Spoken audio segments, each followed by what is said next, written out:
दोस्तों, हमारे चैनल के साथ जुड़ने के लिए आपका बहुत बहुत धन्यवाद। आपकी प्रतिक्रिया हमारे लिए बहुत बड़ी प्रेरणा है। सामाजिक मुद्दों को आप तक लाने की हमारी कोशिश हमेशा जारी रहेगी।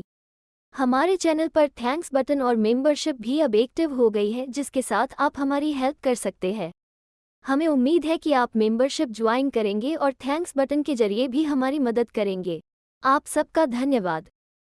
Friends, welcome to our YouTube channel. Today we will be talking again about the non-stoppage of violence in Manipur. In my last video, I had tried to present that from 3rd June, nearly 2 months ago, violence has started in Manipur. It was after the court directed the state government to regard Meiteis in the scheduled tribe community, scheduled tribe reservation. Now, in protest of that, Kuki and other tribal group protested, saying that this will be not fair to the tribal people who are already living there. This will be diluting their authorities and all that.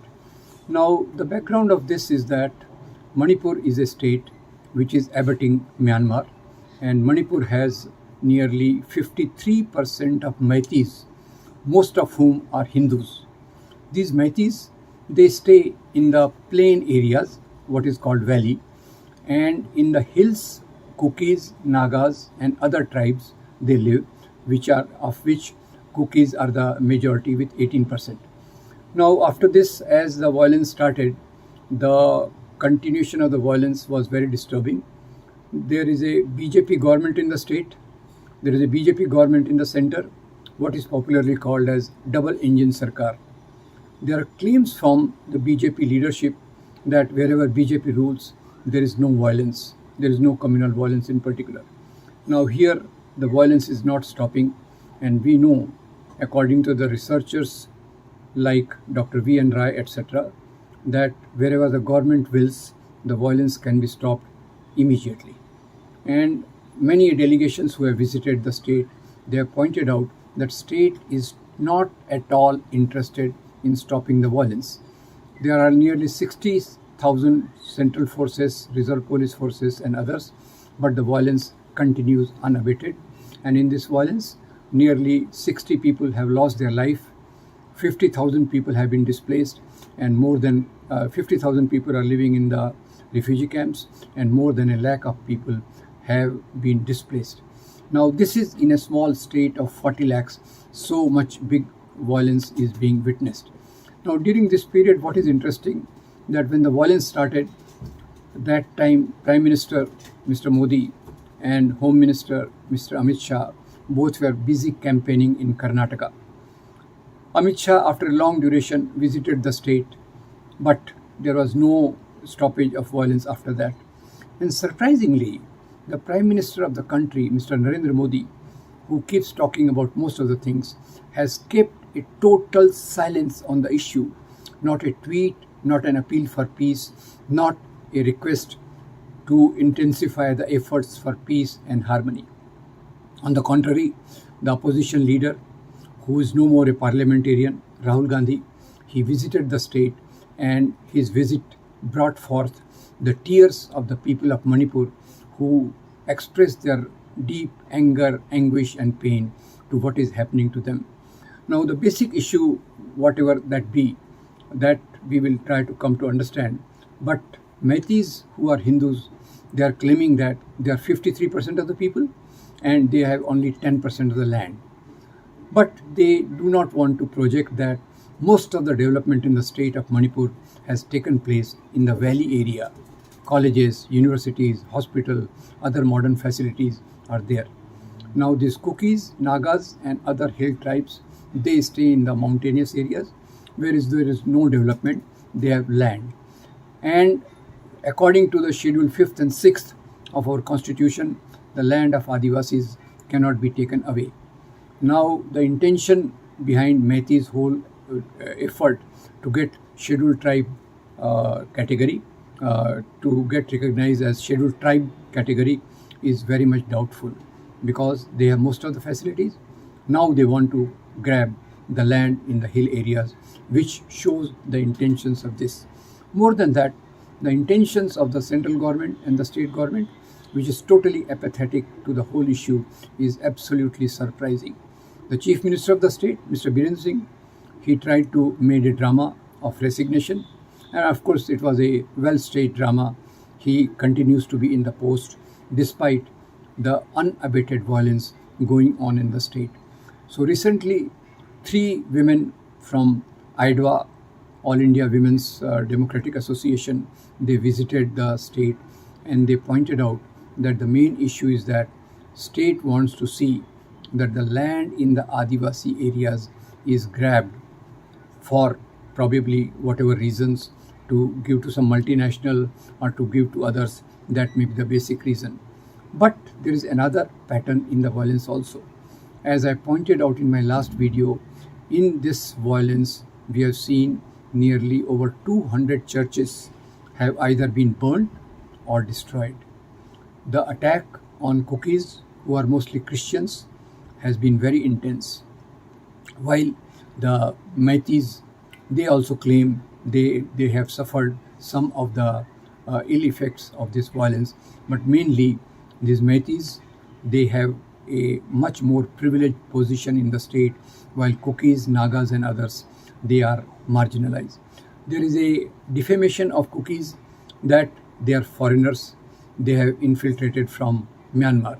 Now it is true that border between Manipur and Myanmar, Kukis are on both sides of the border.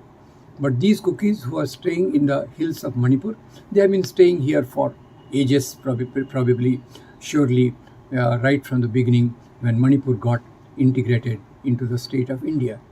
They are being defamed in the name that they are opium growers and they are cultivating opium, because of which state there is problems in the state. So on one hand, demonization of Kukis, Nagas, most of whom are Christians, whose churches have been damaged. On the other hand, Meiteis trying to claim not only ST status, but in addition to that, because of that, trying to ensure that more land comes their way. Now, land is one thing which is a protected category for Adivasis. Now, the matters are so bad that our Prime Minister, who has been visiting, first campaigning in Karnataka, then visiting America, now he is in France, but he is inaugurating most of the Vande Bharat trains one after the other, but he has no time to visit Manipur. More than that, he has no time to issue an appeal of peace. He has no time to ensure that peace is restored in the state of Manipur. Very sadly, the attention of the global powers is also coming to this. And as this delegation of 3 women, they pointed out that state is really apathetic. On the similar lines, not on those lines exactly, American ambassador in India, Eric Garcetti, he said that if necessary, if Indian government wants, will come forth to stop this violence, to assist the government in stopping this violence. Now, this is not a question of external interference. This is a question of human interference, because in Manipur, the plight of Kukis in particular, who are mostly Christians, is very frightening. The people, as Rahul Gandhi's visit revealed, people are in dire straits and deprived of the basic facilities, living in refugee camps, children's education suffering to a great deal. So even United Nations International Commission on Human Rights also pointed out that the freedom of religion in India is declining, and in these areas people are not able to live, minorities are not able to live in peace and harmony. So this United States Commission and the statement of American ambassador, they should wake us up. Why there are no efforts? And we know that most of the violence can be controlled if the government so desires. We similarly saw that in Gujarat, the violence kept on festering, despite the claims of the then Chief Minister there that it has been controlled in 3 days. But we have testimony of General Zamiruddin Shah and others, and as they witness how state has been state kept quiet while the violence was going on. So friends, this is a very disturbing situation. This is a human disaster. This is a question of human suffering which needs to be addressed. So the design behind it, why state is quiet, why it is not proactive. So the government claims to be very efficient and very prompt in keeping law and order, but in the state where there is a double engine government, such a festering, continuing violence is a matter of shame for the whole country, and we hope that in coming times peace is restored. All the efforts are made by the central government and the state government to ensure that Kukis get their rights, Meiteis they continue to live in peace and harmony, and the state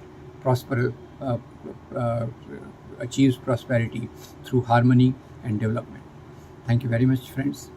If you like this video, do forward it and do subscribe to our YouTube channel. Thank you very much again.